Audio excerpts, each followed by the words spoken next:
একবার স্ত্রী সহবাস করার পর ফ্রেশ না হয়ে আবার মিলিত হলে কি গুনাহ হবে? কোরবানির পশু জবাইয়ের সময় মুখস্থ বা লিখিত দোয়া না পড়লে কোরবানি সহিহ হবে কিনা?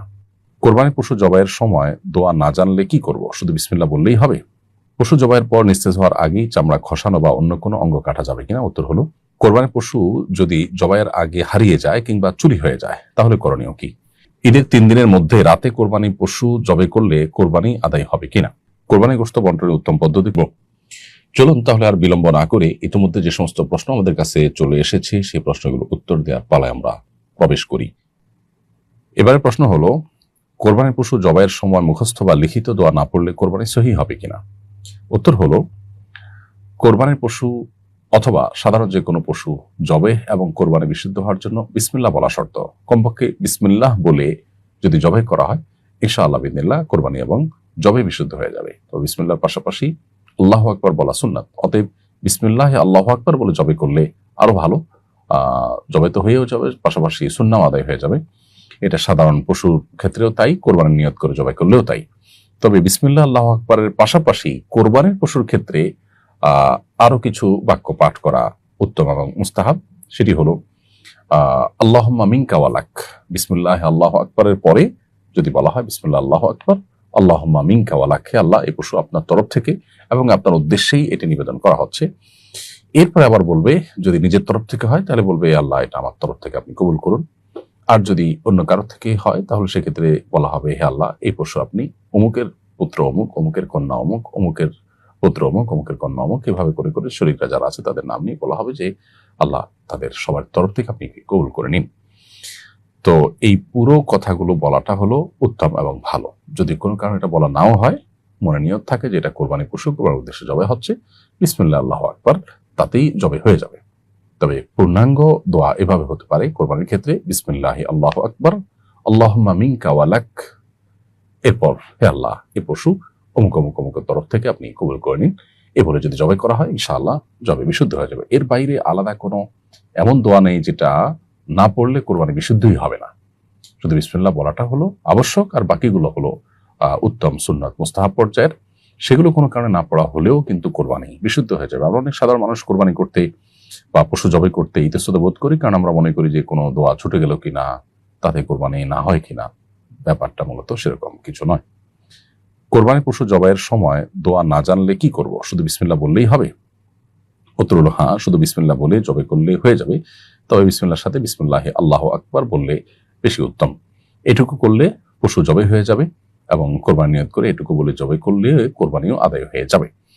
এক্ষেত্রে বাকি যে দোয়াগুলো আছে, আল্লাহুম্মা মিনকা ওয়ালাক, আল্লাহুম্মা তাকাব্বালহু মিন্নি, অথবা আল্লাহুম্মা তাকাব্বালহু মিন অমুক অমুক, আল্লাহ অমুক অমুকের তরফ থেকে কবুল করে নিন, এরকম কোনো কিছু না বললেও কোরবানি বিশুদ্ধ হয়ে যাবে। অতএব বিসমিল্লাহ আল্লাহু আকবার তো আমরা সব মুসলমানই জানি, আলহামদুলিল্লাহ, এটুকু পড়ে কোরবানি নিয়তে পশু জবাই করে ফেললে কোরবানি বিশুদ্ধ হয়ে যাবে। আমাদের এলাকায় গরু কোরবানির সময় ইমাম সাহেবের হাতে শরীকদের নামের তালিকা দেওয়া হয়। কোরবানির আগ মুহূর্তে তিনি তালিকা পড়ে নেন, এটা জরুরি কিনা? উত্তর হলো এটা জরুরি নয়।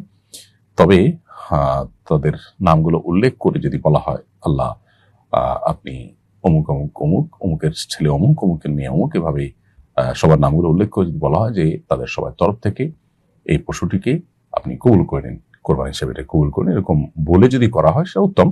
কিন্তু এটা জরুরি না। কোনো কারণে যদি নামের তালিকা না পাঠ করা হয়, নাম না নেওয়া হয় মুখে, সবাই জানেন কারা কারা এখানে শরীক আছেন, শুধু কোরবানির উদ্দেশ্যে বিসমিল্লাহ আল্লাহু আকবার বলে যদি ছুরি চালানো হয় তাতে সবার কোরবানি বিশুদ্ধ হয়ে যাবে। অনেকেই এই নাম জপাটাকে আবশ্যক মনে করেন, মূলত সেটা আবশ্যক নয়, তবে হ্যাঁ উত্তম সন্দেহাতীত ভাবে। কোরবানির পশু জবাইয়ের সময় পশুকে অতিরিক্ত কষ্ট দিলে গুনাহ হবে কিনা? পশুকে অতিরিক্ত কষ্ট দিলে অবশ্যই গুনাহ হবে। নবী করিম সাল্লাল্লাহু আলাইহি ওয়াসাল্লাম বলেছেন সহিহ মুসলিম বর্ণিত হাদিসে, ইন্নাল্লাহা কাতাবাল ইহসানা আলা কুল্লি শাই, আল্লাহ তাআলা প্রত্যেকটা বস্তুর প্রতি ইহসান এবং অনুগ্রহ করাকে আবশ্যক করে দিয়েছেন। ফাইযা যাবাহতুম ফাহসিনু যিবহা ওয়া ইযা কাতালতুম ফাহসিনুল কিতলা। অতএব তোমরা কোনো পশু যখন জবাই করবে, সেই পশুকে জবাই করার ক্ষেত্রেও তোমরা তার প্রতি যাতে অমানবিক আচরণ না হয়, ইহসান যেন থাকে, অপ্রয়োজনীয় কষ্ট দেওয়া যেন না হয়, সেই ইহসানের মানসিকতা তোমাদের থাকতে হবে। এবং নবী সাল্লাল্লাহু আলাইহি ওয়াসাল্লাম বলেছেন যে তোমরা যখন পশু জবাই করবে তখন তার জন্য ছুরি বা চাকু ভালো করে ধার দিয়ে নেবে। এমনকি রণাঙ্গনে বা যুদ্ধক্ষেত্রে কিংবা কোনো ব্যক্তির দণ্ডস্বরূপ যদি তার মৃত্যু দণ্ড হয়, সেটা বাস্তবায়ন করতে হয়, সেক্ষেত্রেও নির্মমতা পরিহার করে এহসানকে গ্রহণ করবার জন্য নবী সাল্লাল্লাহু আলাইহি ওয়াসাল্লাম একই হাদিসে নির্দেশ দিয়েছেন। এর জন্য পশু জবের ক্ষেত্রে অপ্রয়োজনীয় পশুকে কষ্ট দেওয়া উচিত নয়। যেমন ফেলে রাখলেন, ধরে বেঁধে রাখলেন, গলা চিপে ধরে রাখলেন, চুরিয়ে পরে আনলেন। তাহলে এই যে অহেতুক কষ্টগুলো, এগুলো দিলে কিন্তু মাকরুহ হবে, মাকরুহ তাহরিমি হবে, গুনাহ হবে, কিন্তু কোরবানি হয়ে যাবে। আপনি কোরবানির মতো ইবাদত করেও যদি আল্লাহর অসন্তোষের কারণ হন, অহেতুক পশুকে কষ্ট দেন, তাহলে সেটা তো নিশ্চয়ই আপনার কোরবানির মানকে কমিয়ে দিবে। অনেক সময় ধারালো ছুরি দিয়ে কোরবানি না করে ভোতা ছুরি দিয়ে কোরবানি করা হয়, তাতে অহেতুক পশুকে অনেকক্ষণ ধরে চপচে করতে হয়, কষ্ট দিতে হয়। এটা থেকেও আমাদের বিরত থাকতে হবে। পশু জবাইয়ের পর নিস্তেজ হওয়ার আগেই চামড়া খসানো বা অন্য কোনো অঙ্গ কাটা যাবে কিনা? উত্তর হলো, পশু জবের আগেই জবাই করেছেন, নিস্তেজ হওয়ার আগেই, প্রাণ পরিপূর্ণভাবে বের হওয়ার আগেই যদি রক কাটা শুরু করেন, চামড়া ছেলা শুরু করেন, অনেক কষারে যেটা করেন, তাড়াহুড়া করি, তাদের অন্য কাজ আছে, সেজন্য 2-4-5টা মিনিট অপেক্ষা করেন না, এরকম করলে সেটা মাকরুহ তাহরিমি হবে, গুনাহ হবে, কারণ পশুর প্রতি সেটা অমানবিক আচরণ হয় এবং পশুকে অহেতুক কষ্ট দেওয়া হয়। প্রাণটা বের হওয়ার জন্য অপেক্ষা করে প্রাণ বের হওয়ার পর তাকে কাটাছেঁড়ার কাজ শুরু করতে হবে। কোরবানির পশুর পেটে কোরবানির আগে বা পরে বাচ্চা পাওয়া গেলে বিধান কি? উত্তর হলো, সে বাচ্চা জবাই করে দিতে পারেন, জবাই করে তার গোশত আপনি খেতে পারেন আপনার খেতে মন চাইলে।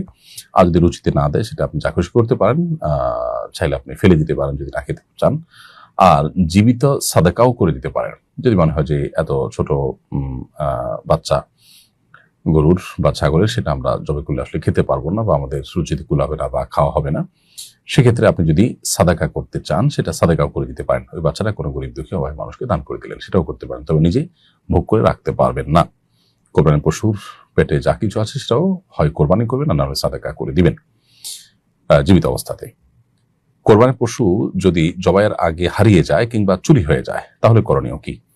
কোরবানির পশু জবাইয়ের আগে যদি হারিয়ে যায় বা চুরি হয়ে যায়, তাহলে সেক্ষেত্রে নেসাবের মালিক যদি হন, অর্থাৎ পশু হারিয়ে গেছে, তারপরও আপনার কাছে যে টাকা আছে, যে সম্পদ আছে, তা দিয়ে আপনি নেসাবের মালিক, 52 তোলা রূপা কেনার মতো সচ্ছল আপনি যদি থাকেন, তাহলে সেক্ষেত্রে অন্য পশু কিনে আপনাকে কোরবানি করতে হবে। আর যদি পশু চুরি হয়ে গেছে, হারিয়ে গেছে বা মারা গেছে, এরপরে আপনার যে সম্পদ আছে সেটা আর নেসাব পরিমাণ নাই, ধরুন আপনার কাছে ছিলই মোট 90,000 টাকা, আপনি 50,000 টাকা দিয়ে পশু কিনেছেন বা 30,000 টাকা দিয়ে পশু কিনেছেন, এখন যে টাকা আছে তা দিয়ে তো আর আপনার 52 তোলা রূপা কেনার মতো টাকা নয়, তাহলে নেসাবের নিচে চলে আসলে তাহলে আর সেই ব্যক্তির উপর কোরবানি আবশ্যক হবে না। আর যদি নেসাব এর মালিকানা থাকে চুরি হওয়ার পরও, তাহলে আরেকটা পশু কিনে আপনাকে কোরবানি করতে হবে। ঈদের 3 দিনের মধ্যে রাতে কোরবানি পশু জবাই করলে কোরবানি আদায় হবে কিনা? উত্তর হলো, 3 দিন আর 2 রাতে কোরবানি করলে বিশুদ্ধ হবে। অর্থাৎ জিলহজের 10 তারিখ তথা ঈদের দিন সকালে ঈদের নামাজের পর থেকে কোরবানির ওয়াক্ত শুরু হয়। অতএব পুরো দিন এবং 10 তারিখ দিবাগত রাত, আবার 11 তারিখ পুরো দিন এবং দিবাগত রাত, আর 12 তারিখ পুরো দিন কোরবানি করলে বিশুদ্ধ হবে। 12 তারিখ দিবাগত রাতে কোরবানি করলে সেটা আর বিশুদ্ধ হবে না। তাহলে 10 তারিখ দিবাগত রাত বা 11 তারিখ দিবাগত রাত, এই 2 রাতে কোরবানি করলে কোরবানি হয়ে যাবে। যদিও রাতে কোরবানি করতে অনেক ওলামা কেরাম মাকরুহ বলেছেন, কারণ রাতে সুস্পষ্টভাবে সবকিছু দেখা যায় না, রগ ইত্যাদি কাটা যায় না, এইসব কারণে রাতে কোরবানি করাকে তারা মাকরুহ বলেছেন। বাট কোরবানি হয়ে যাবে রাতে করলেও। 2 রাত এবং 3 দিন, 10 তারিখ দিবাগত রাত, 11 তারিখ দিবাগত রাত কোরবানি করলে কোরবানি হয়ে যাবে। আব্দুল হামিদ রিপন জানতে চেয়েছেন, একবার স্ত্রী সহবাস করার পর ফ্রেশ না হয়ে আবার মিলিত হলে কি গুনাহ হবে? কোনো গুনাহ হবে না, তবে মাঝে যদি অজু করে নেওয়া যায় তাহলে সেটা সুন্নাত।